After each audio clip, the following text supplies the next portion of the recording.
Like you must have a business card. Well, yes, I do. Thank you. You do? At 13, you have your own business card. Okay, that's a nice start. I'll get in touch with you later.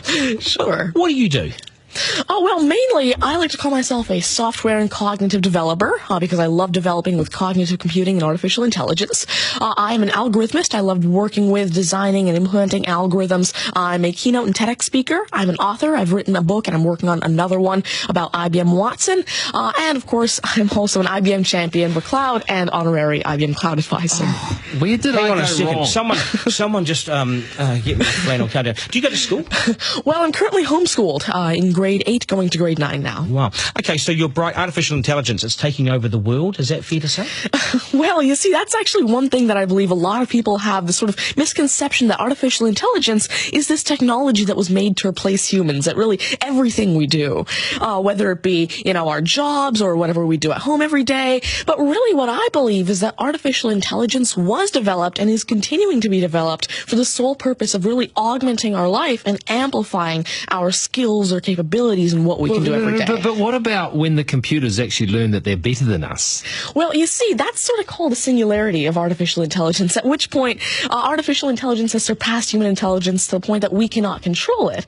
But really what I believe at this point, artificial intelligence, I won't go into the details right now since we're limited on time, but the thing is right now, artificial intelligence itself as a technology is so foolable and so primitive that either A, we won't reach that singularity point, or B, if we do, it's a very long ways off. Do you understand that, Mark? No.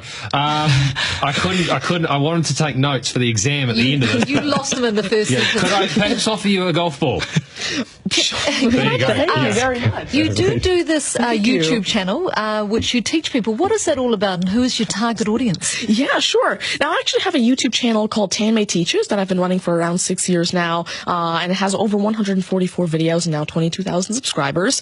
And so on it, I love to teach about computing, really programming, these algorithms that I develop, machine learning especially, math, science, and especially technologies like IBM Watson. Because, of course, I like to share my knowledge because I realize that there's this lack of resources for people to learn about technologies like AI, which is why I absolutely love sharing my knowledge through, of course, these YouTube videos, the books that I'm authoring, the keynotes that I have, and really Watson comes in here in such a great way because Watson allows me... What's Watson? Sure. Well, Mark thinks he's a golfer, but what is Watson? Now, IBM Watson is essentially a cognitive system that allows developers to incorporate cognitive and machine learning into their applications without having to code in the actual intelligence.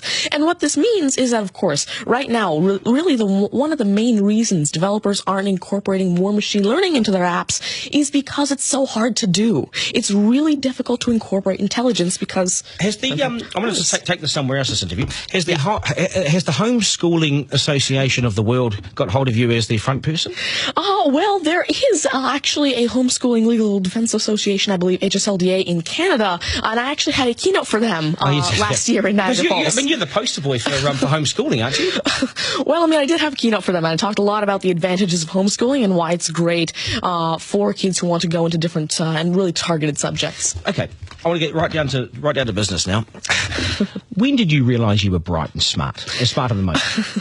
Well, I originally started coding when I was 5 with simple languages like Fox Pro and Batch. But eventually, at 9 years old, I had my very first iOS app accepted into the Apple App Store called T-Tables. But did your mum and dad do something to you between 0 and 5 that plugged you into the wall? What did they do to you? At 5, you were Are coding. you smarter than your mum and dad, by the way?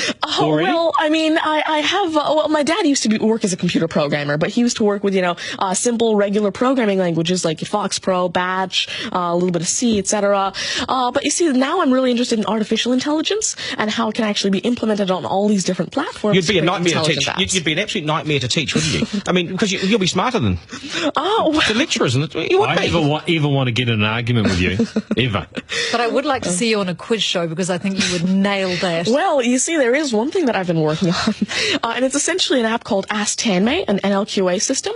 And so essentially, it's a system that can take your natural language questions and answer them for you using Watson and artificial intelligence. And actually, the original reason why I made Ask Tanmay, there's an Indian version of the Who Wants to Be a Millionaire show called KBC. TV, which I originally wanted Ask Tanmay to play. So that actually ties in quite a bit with what I wanted to do. It's nice to see you. Do you get, because you're homeschooling, you wouldn't go to school dances and things like that, would you? School socials and things? Do you go well, I actually used to be regularly schooled until grade 6. Right. Then I became homeschooled, and so, of course, I still do have my This friends is still from a school. victory for public schools. Take that golf ball and bring it back to me when you've actually worked out a way in which it'll always go straight.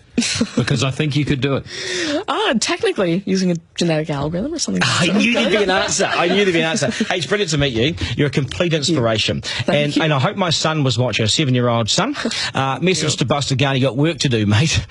Do your homework, and we got to sharpen things up. Nice to see you. Thank you very much. All the very best. Thank You're you. amazing. Thank you. You're amazing. Okay, news is next, and then we are joined by today's panel, which won't be as smart as this guy, but they'll still be good, and we will head back to some of the beach as well for a game of 9 and 10. So much pressure now on the contestant of 9 and 10 just to rip through it and get it right. That's coming up after 8.